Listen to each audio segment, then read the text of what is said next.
Fair warning, this is my first kasha, so be kind. And before I get started, I wanted to remind everybody that on the agenda, in the center of everybody's table, there are two Facebook pages at the bottom, the AAAN and the NVARC page. And if you are on Facebook, you should join both of those groups, especially the advocacy group. Go advocacy. So with that being said, I'm going to take a deep breath, and I'm going to get started with this craziness. Okay, so last year we decided, somewhat last minute, to hold our very first Archaeology Advocacy Day at the Florida Capitol during the legislative session. And this was in response to some bills that were put forth before the legislature that pretty much they wanted to allow a $100 permit for people to be able to collect on state lands. And I hope everybody in this room says, oh no, that's a bad idea. So this is a photograph of extensive loot or damage on state lands.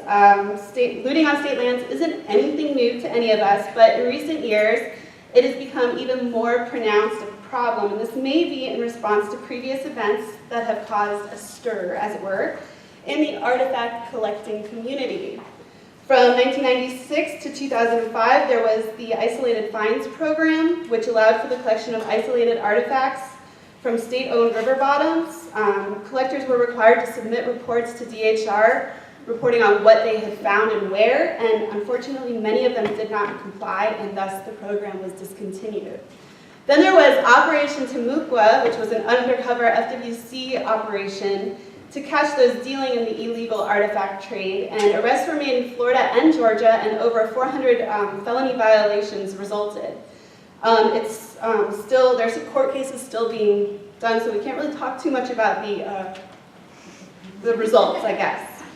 But the collector community, in result of Operation Timucua, tried for an amnesty program, and the DHR conducted a study in 2005 on the feasibility of such a plan. And as you can imagine, they said it was not feasible. For one, cost, staffing requirements, and also violation of current law. During the 2016 legislative session, House Bill 803 and Senate Bill 1054 were introduced, and many folks from around the state, thank you, came to Tallahassee during the legislative session to be heard during committee hearings. And it was here that it became really apparent that we lacked communication with our legislators as archaeologists. We had been educating the public, and we've been doing a great job of it, and it's good because they're our voters.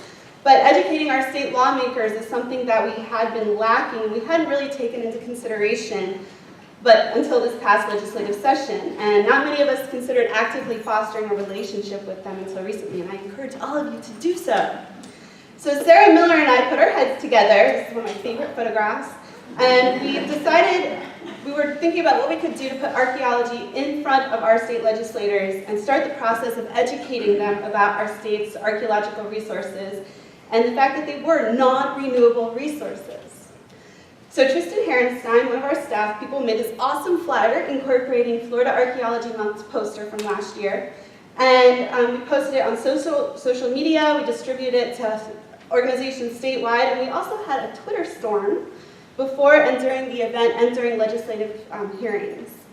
I thought I had reserved the entire rotunda, but when we arrived, I found out I only had reserved half of the rotunda. It was a very brief moment of panic for me, but if I've learned anything from FPAN, it's to be flexible, and so we gladly shared the rotunda with the American Red Cross. The way security was set up in the rotunda, it directed traffic away from us, though, unfortunately. And so that's a lesson learned, and I take full responsibility. But I have requested in writing this year that I want the entire rotunda. If I don't get the entire rotunda, can I please have the southern half to direct traffic towards us? So there you see, it's in writing, everybody. Because planning for Advocacy Day was last minute, the last week of session was all that was available for us, but it coincided perfectly with Florida Archaeology Month. So we used it as a kickoff event, and it was held on March 1st of 2016. And we used it as an opportunity to provide lawmakers with information about archaeology in Florida and all the various programs that are already in existence for ethical participation in archaeology. Being that it was the last week of legislative session, they were very busy. We didn't get to talk to them in depth like we would have liked to, but we did provide them with a lot of material. We also had some hands-on activities for them, and being able to show them actual artifacts, let them hold them, and explain the importance of context was invaluable. And they really seemed to enjoy it and take to it.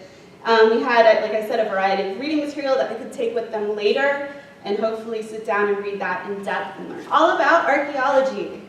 It was very important to us that we had all facets of archaeology in Florida represented. Here you see our list of participants. And they included professional organizations, student organizations, and avocational organizations. And we are hoping to expand on the number and variety of participants this coming year.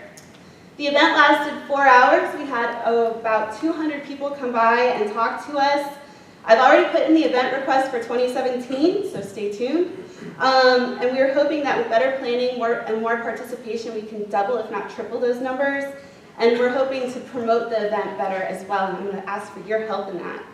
Afterwards, this photo popped up on the Facebook page of a group that was supporting House Bill 803 with the caption, "Where is the outrage?" They thought those were real skulls and not 3D prints. But I took it as a success because they're noticing what we're doing. They're paying attention to what we're doing, and I like the sound of that.